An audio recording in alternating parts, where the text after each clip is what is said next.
share with us some pearls in pediatric surgery and trauma. Welcome to Jerusalem, Denis. Dr. Klein and Dr. Kashik, thank you very much. I can't think of a better organization in which pediatric surgery should be a part of, and I saw that there were 2 abstracts on the meeting. Part of that may be that, at least in the United States, 90% of children that are injured will not receive their care by a pediatric surgeon, or instead will be cared for by an acute care surgeon. And I know in some parts of the world, I'm less familiar with how it works in Europe, but clearly there is a role, and I think a role even as we go forward, for emergency surgeons in the field of pediatric surgery. And I just start with this painting. It's a very famous one, and I think children always strike a special place in our hearts, and this famous painting is the physician puzzling over what to do with a child. I picked several areas in which I get comments from, or questions from my adult colleagues. One is a small child that presents to you in shock with an acute abdomen. And there's one diagnosis I want you to continually think about. Here you have an x-ray that shows a very dilated stomach. There's some distal gas. And if you were to image this child, if he wasn't too sick, you see a swirl. And this, of course, is malrotation with the midgut volvulus. But I would argue that if you have a very sick child, be confident, go to the OR, because you probably will either encounter perforated appendicitis, but more importantly this. In transferring this type of patient long distances is maybe the difference between them being an enteral cripple or actually having opportunity to have enteral independence again. And that is because this condition is the second most common cause for short bowel syndrome in children. So just to review, it's incomplete rotation and fixation. This results in malrotation of the bowel with a narrow-based mesentery and abnormal bands. This predisposes, as you can see from the cartoon, a very narrow-based mesentery. It is not uncommon, and it affects about 0.2% of the population. I will remind you that it occurs at all ages of life. Often we think of this disease as a disease of infancy.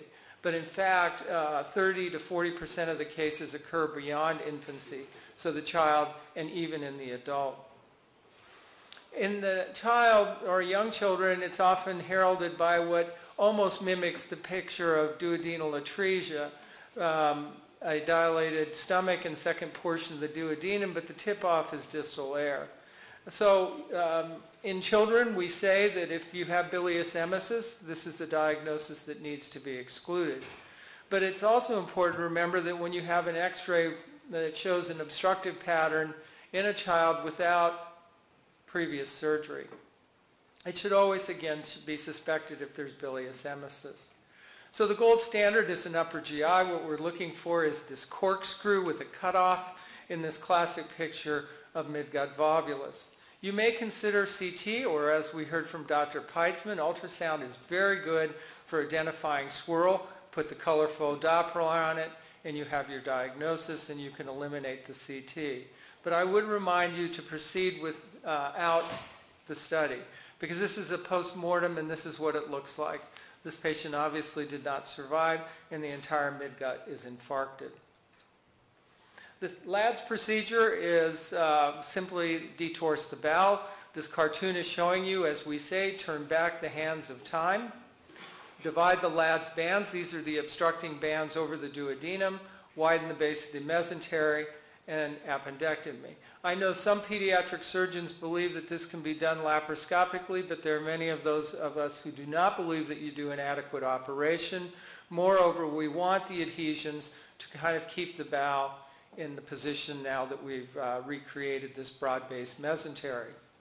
So this is just a very busy study, but I really want to point out, because this is one of the questions I get. This is an analysis of when you identify patients with malrotation, up to what age do you need to be concerned? And as this study demonstrated, that the patient that's identified with malrotation benefits most when they're young. And that benefit declines and reaches essentially no benefit by age 20. So for your adult patients who may have malrotation, really it is unnecessary to perform correction of this. And I will tell you, if you do embark on it and you do the operation as it's described, you're not going to find a place to put the colon, because it goes up to the right lower quadrant, then left upper or right upper or left upper quadrant, then comes down, and and you've just got this thing that looks like it's never going to work, and they really have prolonged ileus. So I've really advised against it. So the pearls is that malrotation can occur at any age. In a child presenting with the acute abdomen, consider to proceed without further delay. Your upper GI is your diagnostic study of choice, but certainly CT or ultrasound can also be used. And for the asymptomatic patient, there's no benefit beyond the second decade of life. Another common problem that may encounter is the child who's bleeding and has hematochezia, and they're a little bit older and out of the window for intussusception. And typically intussusception is only current jelly stool. And perhaps this patient has had a lower and upper endoscopy that are negative for blood. Well, the thing that we often forget is Meckel's diverticulum. In fact, I think when I was taking my oral surgery boards, I never could quite stumble to the diagnosis of Meckel's. It's a remnant of the omphallomesenteric duct. It's the rule of twos, 2% of the population. Most often presents under the age of 2, and that is because it has two types of mucosa. And so this gastric mucosa in an area of the bowel that can't buffer the acid leads to bleeding. And the bleeding can be quite significant. But clearly there are many forms that it can present. Painless bleeding is the most frequent, but it can present as intestinal obstruction, so another that you keep in your differential diagnosis when you have a child with bowel obstruction that hasn't had previous surgery. And then of course you may identify it when you're doing an operation for appendicitis, or if you've imaged that patient and there looks like there's an inflammatory mass not in the right lower quadrant. Other adjuncts can be used, but as I'll show you in a moment, those many times can be unhelpful. The treatment is diverticulectomy, except in that patient that is bleeding, probably need to do a distal resection, a limited section of the small bowel, because that's where the bleeding ulcer is. Incidental is quite controversial. And I think in general there isn't a consensus on what to do with the incidentally found Meckel's. Long-term considerations are simply adhesive bowel obstruction. So in this review published in Ped Surgery International, you can see that it presents in a myriad of fashion, but the most common is bleeding. And so of course we dismiss that many times because we may rely on a Meckel scan. But the Meckel scan is really unreliable, and I would argue put the laparoscope in, and if you see a Meckel's, do your resection. Again, this points out in this study why they had so many bleeding patients was because of this ectopic gastric mucosa. So the pearls, again, can present at any age. Consider the diagnosis in a patient who presents with bleeding or pneumoperitoneum. And younger patients generally present with this rectal bleeding due to the presence of ectopic mucosa. If you don't have this gastric mucosa, then again, you're probably not going to present as a bleeder. I'm only going to go through this one very quickly because I get questions about this from my adult colleagues. And the patient with cholecystitis, the teenager or even younger patients, the key thing is to remember that children have hemolytic diseases. And so particularly the sickle cell patient, probably need to know that before you subject them to anesthesia.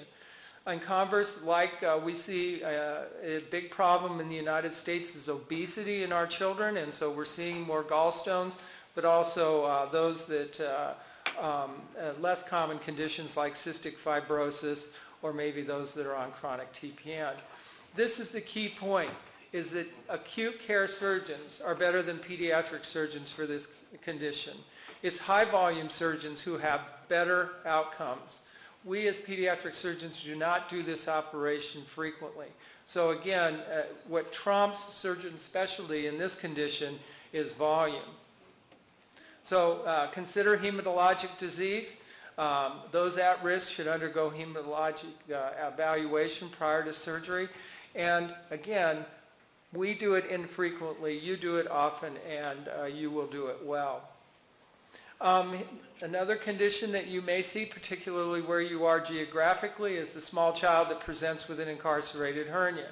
We know that the risk of incarceration is really highest in the first year of life, and that as children age, the risk of incarceration falls.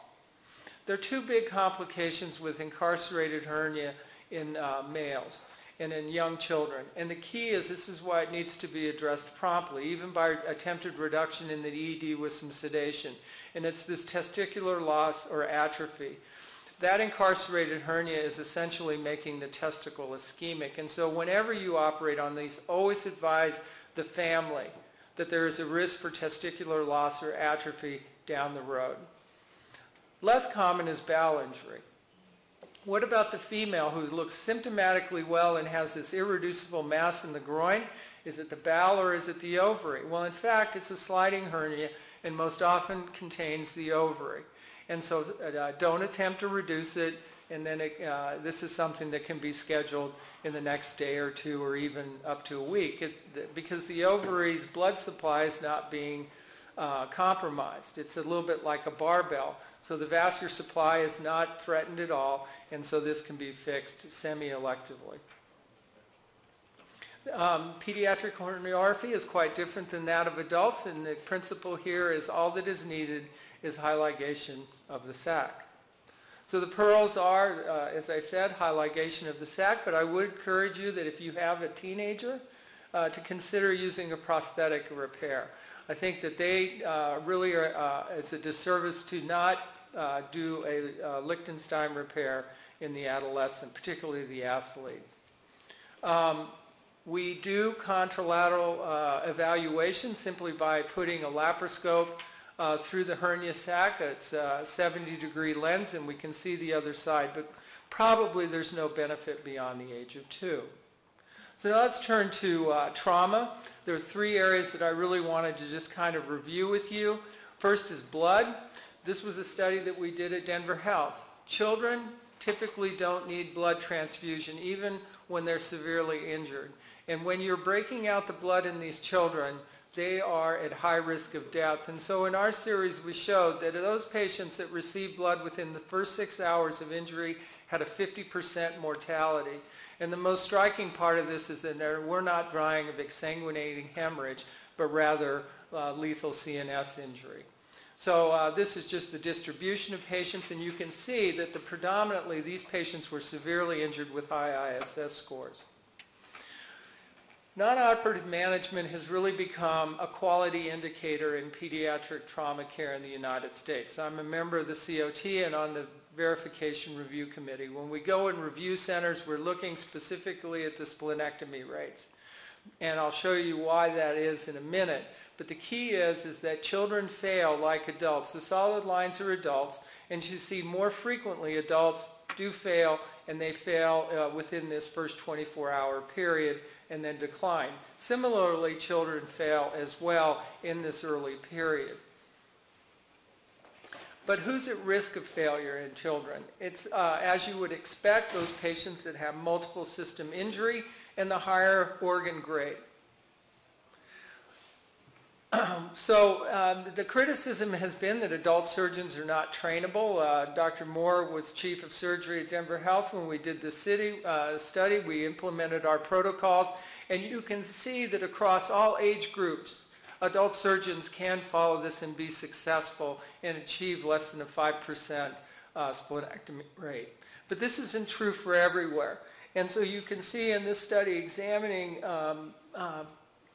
adult versus pediatric surgeons, you see that there is an eightfold increased odds ratio for isolated solid organ injury between whether an adult surgeon will do angiography or an operative intervention or both. Same is true for multiple, that's 15-fold. And then what often fools people is, can I manage a solid organ injury when they have a concomitant CNS injury? And this far and away is the highest risk group. Most adult surgeons are more aggressive in managing a solid organ injury in the setting of a neurologic injury, but this is unnecessary. Some adult surgeons believe that once they need to start using blood, that it's time to take the spleen or pack the liver. And indeed, we demonstrate far different thresholds. Most pediatric surgeons, as long as the patient is hemodynamically stable, will transfuse blood and not go directly to the OR. We also think it's important to use restrictive blood transfusion strategies. However, there was a recent, in this month's Journal of Trauma, how widely discrepant we are in our practices in terms of restrictive blood transfusion. In this study, the Canadian group showed that restrictive blood transfusion was safe and that there were no significant differences. Again, as it was said by one of the earlier speakers, it didn't have to be shown to be better in terms of, but it's a safe practice and it's clearly something we should all be doing.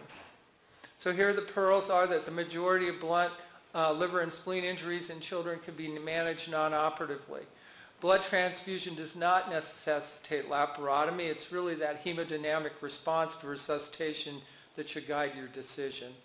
And restrictive blood transfusion is effective in children, and repeated blood sampling, one of the most common causes why children become anemic. It's like I tear my hair out asking the residents to please stop checking hematocrits every 4 hours.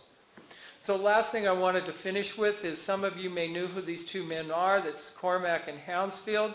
In 1979, they won the Nobel Prize for the CT scanner. And you can see from this graph what's happened in the United States is that it's a logarithmic expansion of CT use in children.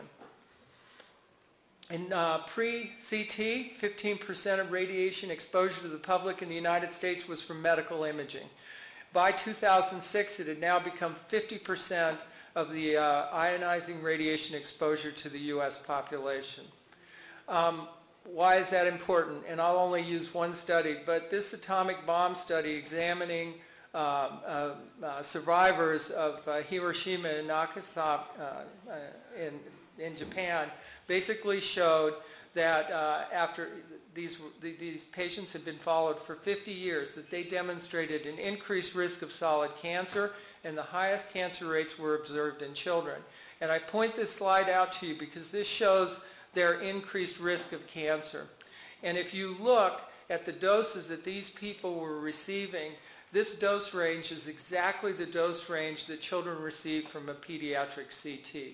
So it isn't really a leap of faith to think that in the future we will see, as Dr. Moore's son coined, the fourth peak in trauma deaths. Brenner really put this to the forefront and clearly with his analysis extrapolated that children were in an order of magnitude greater risk. And in part this has to do with that children receive more radiation, they have less shielding, and so they take more dose per the amount of energy delivered. And so this really is particularly important in the very young. And then the two areas that are particularly vulnerable are the head and the abdomen. This is a study looking at average volume, so no change in pediatric volume over this time interval, but yet look at the tremendous increase in CT utilization, particularly chest and cervical spine. We examined that. Our hypothesis was that I believe that mechanism of injury was a big driver to imaging. And in point of fact, we divided patients into mechanism, abnormal GCS, abnormal vital signs or physical exam, or both. And what we found is when you're imaging children on the basis of mechanism alone, that means they have normal vital signs, normal GCS, we found that no patient had a serious or life-threatening injury. Sure, you might pick up a grade 1 spleen or grade 1 liver. Those are patients now that stay in the hospital maybe 24 hours. And in these other groups, I think this is the point that most of us would accept 20 to 25% yield when we find a significant or life-threatening injury. When we examine chest CT particularly, yes, chest CT is very good at telling us about additional injuries. The light gray bars are a standard chest x-ray versus CT. But if you look across these diagnoses, chest CT does not change management, and I would remind you that major vascular injury, particularly torn aorta, is extremely rare in children. And it is never, at least I can't find a report where it has occurred in the absence of an abnormal chest x-ray. So really we need to eliminate chest CT. And I'll just remind you that in our series of patients, these patients were receiving on average 3 times the recommended dose. The last thing I want to remind you is that there are now decision trees that help you to decide when or when not to either image the brain, the cervical spine, or in this case, a study by Holmes looking at 6 variables that can be obtained simply from history and physical examination. Abdominal wall ecchymosis or seatbelt sign, or an abnormal GCS.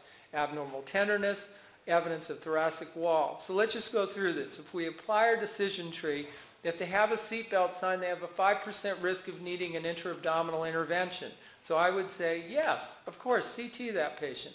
Abdominal tenderness, that's judgment. It's about a 1 in 100 chance that they're going to need an intervention. Same for the others. But here's our opportunity. If they don't have any of these factors, and then we superimpose ultrasound on them, they have a 1 in 1,000 chance of needing an intra-abdominal intervention. This was a large study that over 40,000 children. And so I would say CT no. So this is from the Image Gently campaign. Parents want us to simply discuss it. We don't want to eliminate CTs that are necessary, and we just want to limit the amount of radiation they get and eliminate unnecessary studies.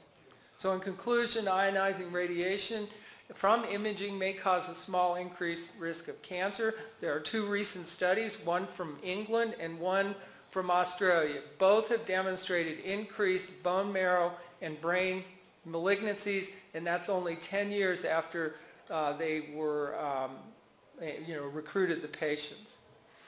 So again, for an indicated CT, the likely benefit is far greater than the estimated risk, but we want to eliminate unnecessary scans and not indicated scans.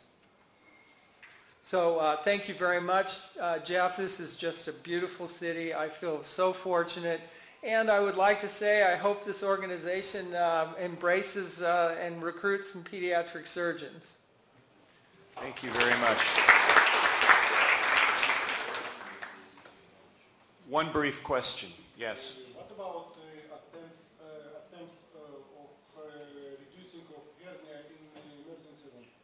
I think what I find, which is very good, is place the gurney or the stretcher in reverse Trendelenburg, turn the room lights down, and give the baby, if it's still using a binky to suck on, and some morphine.